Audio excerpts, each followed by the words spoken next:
Okay guys, in this video we're going to take our first look at solving exponential equations. And so we're going to start just by defining what we mean by an exponential equation. So I say, please consider this exponential equation. And the thing I want to consider is this, that it is written in the form b to the x output a. So when we say what is it that makes an equation exponential, we say it is of the form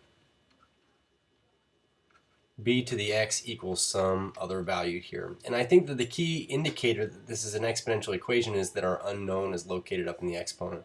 So we say that it is exponential also because the unknown is in the exponent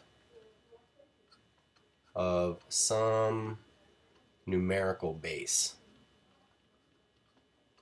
Okay, in other words, our unknown is the exponent of some base that is some number here, b.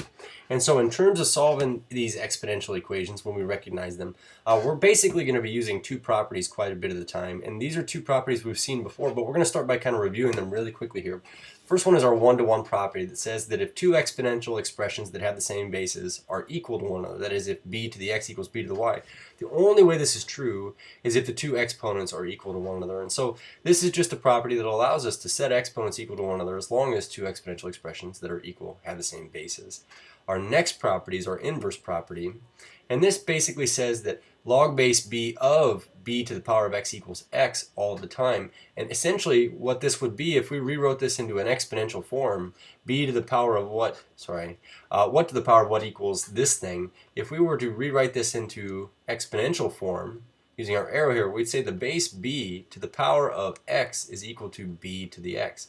And so writing it this way is kind of another way of looking at just this identity statement here where it's always equal. But the advantage to writing it this way is it looks like this. We say if you take a log base b of an exponential thing base b, where logs and exponential things are inverses, then what you see is that this log base b and the base b on the exponential expression cancel out, and all you get left with is just the argument on the exponent. So x would be equal to x here. In other words, we can use a log to undo something that's exponential as long as these here have the same bases, and that's what you'll want to indicate with this property. Okay, so in the grand scheme of things, I'll tell you that when we solve this, we could use either the one-to-one property or the inverse property, but most of the time the one-to-one property is going to be the more elegant of the two, or just the easier of the two. So we're going to use these properties to help us solve the exponential equation for the unknown here, 2 to the what power equals 8.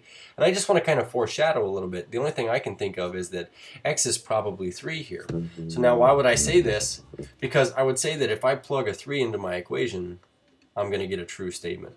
And so the thing we need to keep in mind before we go any further is just this: we're looking for solutions to this statement, something that's going to give us a true statement.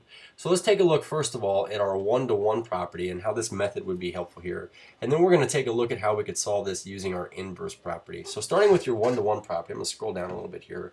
The one-to-one property says that as long as both sides are exponential and have the same bases, we can equate their exponents. And at the moment, I notice that both sides are exponential, 2 to the power of x, and 8 to the power of 1. The only problem here is that 2 and 8, those aren't the same bases. And so our method's going to be rewrite these so that they do have the same basis. So I'm going to rewrite the left as a power of 2. We say 2 to the x is still 2 to the x. But on the right side here, we're going to rewrite 8 as 2 to the third power here. And by doing this, we could say, well, then 2 to the x equals 2 to the 3 if and only if this exponent on the left equals this exponent on the right. And so we do get a solution value here, and it is always appropriate to go back and check that. And so of course we can check it here and prove that it works, but this just goes to show that the one-to-one property is really convenient. I'm going to throw something out there. Had we started with this equation, 2 to the x equals 7, I want you to know that 7 is not a power of 2. And so if you're dealing with something like this, this is just a really good example of a time where the one-to-one property is not going to be an available method for us. And so we are going to look then at how could I have solved this very same equation, maybe not with a one-to-one property, but using our inverse properties here. And our inverse property, when you look at this, remember it says that we're taking the log base b of some exponential thing that also has a base of b, and what that does is it cancels these out and leaves behind the exponent. So if what I'm trying to do is get to this exponent right here, it would be really good to get rid of this 2 right here. So how do I do that? Well, what we're going to do is we're going to take the log of both sides, but I'm going to use the log base 2 because I have an exponential thing base 2. So the way this looks is we're going to take the log base 2 of everything on the left side of this equation, but what we do to the left we have to do to the right, so we're going to take log base 2 of everything on the right, and all I'm dropping in here is everything that was on the left and everything that was in here on the right. And if you want to know what we just did here, technically we had started by saying, well, then assume 2 to the x equals 8. Well, what if I told you assume x equals y? Would it also be true then if I took log base 2 of x and log base 2 of y that they'd still be equal? This, as a matter of fact, is just our one-to-one property of logarithms that says 2 logs that are equal and have the same bases have the same arguments. So all that really means for us is we are actually allowed to take the log base 2 of both sides of this equation and they would still have equality. So looking at what we have remaining here, it looks like this log base 2 here and this 2 to the power of something, those both being inverse functions of one another, but both with the base of 2, they cancel. And what we get left with is just x equals log base 2 of 8. And so what I can tell you is, in order to answer this, sometimes it's good to just rewrite it into exponential form. I suppose if we did that here, from our base across the equal sign and back again, this would really be saying 2 to the power of x equals 8, which you might not be shocked to hear is the same thing we started with. We really, by using the inverse property, we're rewriting this into a logarithmic form. But what I can tell you is, you're probably going to be able to guess that this is 3 from this statement. However, in most cases, let's say that this is log base 2 of 7, kind of like I threw out this example before, you wouldn't be able to tell me that. So, excuse me, in other words, what we're going to do is we're going to have to use our change of base formula, or change of base property that, if you recall, said if you had log base c of a, where maybe you don't want the base to be c, we can rewrite it as log base b, where b would be some more desirable base, but we have to make sure that we put this a part upstairs in the upstairs log, and we have to put the b part, or the c part, or the base here down in the basement. The base goes to the basement. So this would have the same value as what we started with. Well, if I can choose any base I want to be b here, typically we just do a common log of a over log of c, where our base is 10, or we do a natural log. The natural log of a over the natural log of c would be the same thing as what we started with. So with what I have here, I'm actually going to use my change of base property, which we'll use quite a bit of the time, and I'm just going to rewrite this as the ln of 8 over the ln of 2. And if I pull up my calculator here, you're going to see that I already typed this in, ln of 8 over ln of 2, and it gives me that 3 that I need there. Okay, so our solution would be 3. So you can see both methods here. Of the two methods, this one-to-one is going to be the quickest way, but our inverse property is going to be a universal way to deal with this. So we're going to take a look now, if I can, without my keyboard messing up. We're going to take a look at the steps you would use to solve exponential expressions or equations in general, and then we're going to kind of put these to use here, solving a few equations and looking at some of the properties that you'll see. So number one, we're going to check to see if we can use the one-to-one property. If so, we're going to rewrite so that both sides of the equal sign have exponential expressions with the same basis. So we're going to try our best to rewrite it so that our equation looks like this. They're both exponential and they have the same basis, because if we do, then that would imply that we could equate their exponents with one another and just solve for the unknown. Now, if one-to-one doesn't work, then we're going to isolate the base of the exponential equation. And then we're going to use our inverse property to quote-unquote undo the exponential expression. So I write here that we can do this by taking the log base b of both sides of the equation, where b is just whatever the base of our exponential expression is, and then solve for the unknown. So if we had something like this, b to the x equals a, and I already have this base by itself on the left-hand side, then the idea is that we're going to take log base b of everything on the left, and we're going to take log base b of everything on the right here, a, but these would cancel and we would just get left with a equals log base b of a, and then we could just use our change of base formula on it. So let's go ahead then and take a look at these examples that I have for us here, starting with these two. It says solve the following exponential equations. Write any decimal answers out to the first four non-zero digits. That just means that if you get a really small number like 0.0082, I want you to keep going until you have 4 digits that are not 0, until you stop your number. Otherwise, we'll just go out 4 places after the decimal if these are non-zero to begin with. So looking at letter A here, let's take a look. I say, first of all, could I use 1 to 1? And I think I can here. The trick is that we have to rewrite these as having the same basis. So after looking at the example that we just looked at, I recognize that 8 is really 2 to the third. You're going to notice that I do something here. I put in blank parentheses where my 8 was before, and I keep the same exponent on the outside, except for in here I'm going to have to write 2 to the third power. Now, using one of our properties of exponents that says when we raise a power to a power, we have to multiply our exponents. That's exactly what I'm going to have to do here. And so what we actually end up with is 2 to the x plus 1 power equals 2 to the 3 times x minus 1, which would be the same thing as 3x minus 3. At this point, though, you can see that this is quite 1 to 1, and so we could really just take the exponent on the left and say that it has to be the same thing as the exponent on the right. So what I want you to notice is once you get this base gone, this just becomes a linear equation, and we would solve this using the same techniques we would in, say, an Algebra 1 class. And so if I subtract all my x's off the left side, I get 2x minus 3 on the right. And if I add 3, I suppose, off of the right side here, I would get a 4 on the left equals 2x. And going even further, we could divide by the 2 there. If we divide both sides by 2, I suppose we end up with x equals 2.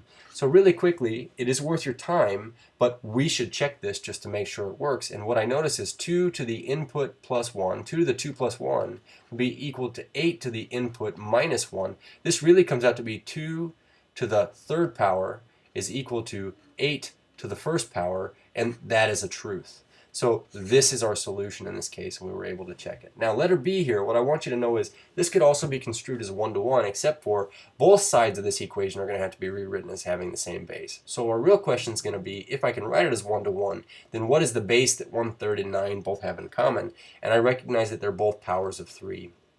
So I'm going to rewrite both sides here so that they have powers of 3 on the inside, but 3 to the negative 1 here would give us 1 over 3 to the positive 1, and 3 to the positive 2 would give us 9.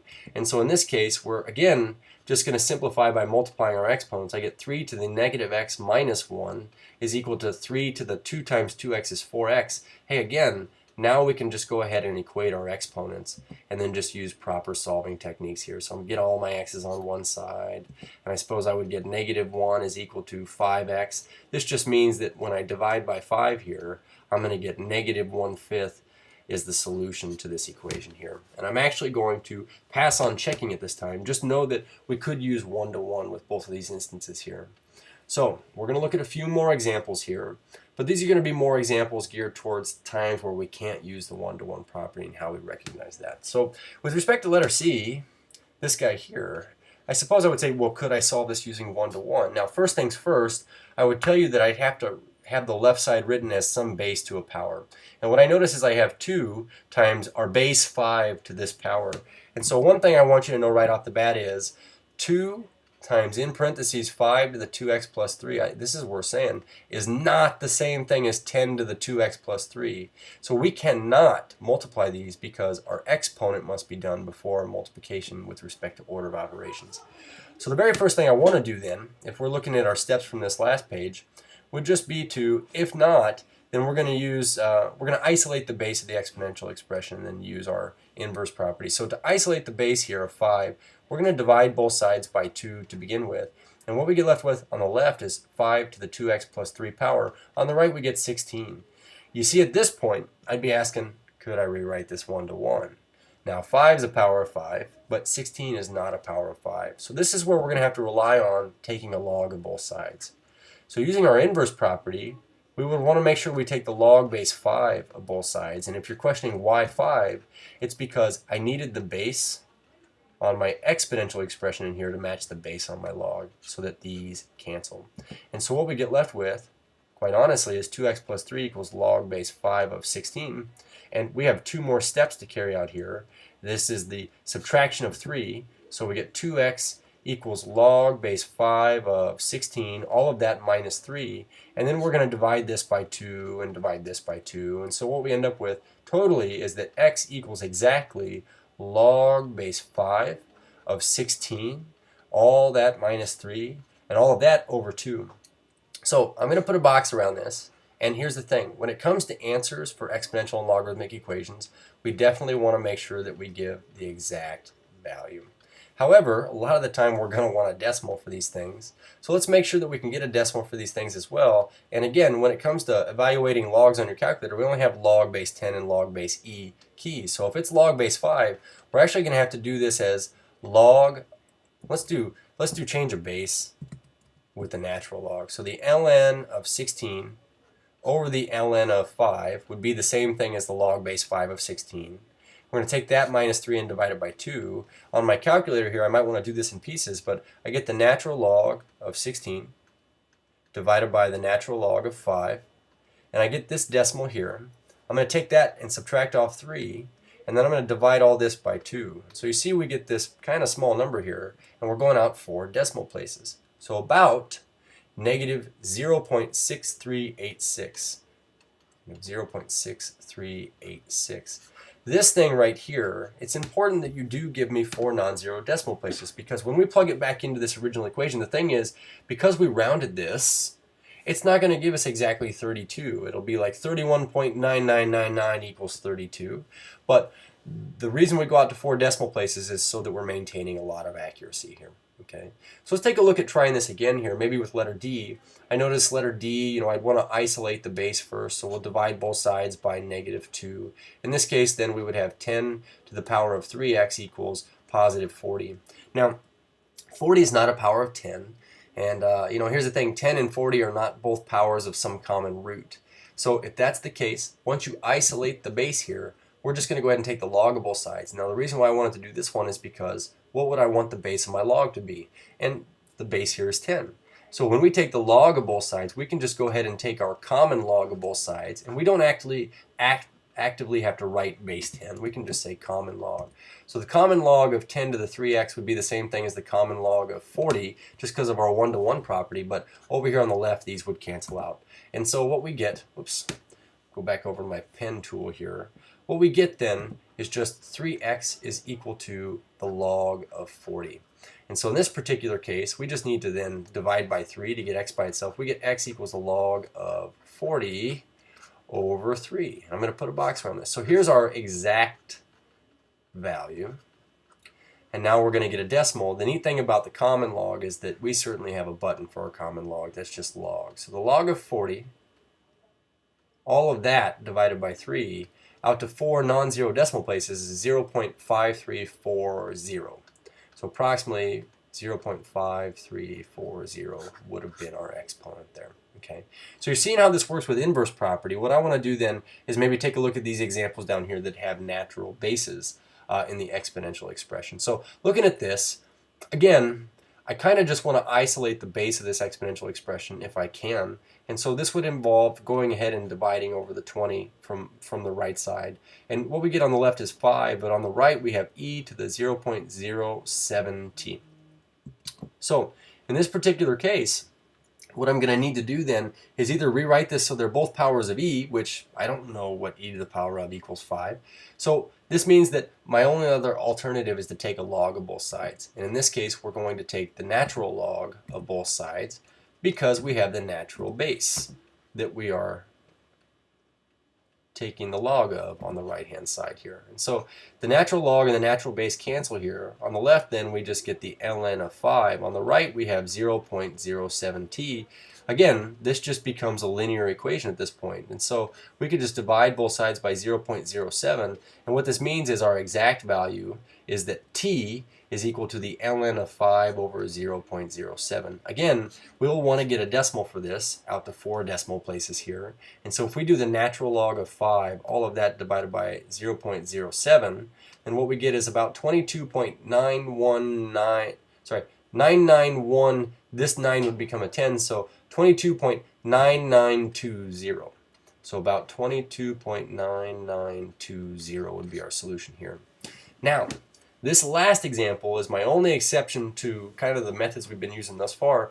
And the reason why it's different is because it doesn't really look like something where we can get the base of this exponent by itself. And then again, you look at this base of this exponent, e to the 2x, this is e to the x. And so they're not the same kind of like bases to exponents. So what we're going to have to do is recognize that this is a factorable quantity. And I know that it looks exponential. But as a matter of fact, if you go ahead and rewrite this into a factored quantity, the thing I want you to recognize is that I could put an e to the x here and an e to the x here. And when I multiply these two things, remember that when you multiply two things that have the same basis, that we add their exponents. So e to the x times e to the x is e to the x plus x, or e to the 2x. This is a factorable thing. Also at the same time, I would say, well, because it looks factorable, maybe I could ask myself, are there two numbers that multiply out to be a positive 6 that add up to be a negative 5? So I recognize that if I were to have a negative 2 and a negative 3, those would multiply out to be a positive 6 and have to be a negative 5. If you re-multiply this out, you're going to see that you get negative 3e to the x and negative 2e to the x combine out to be our negative 5e to the x, and then negative 2 times negative 3 is positive 6.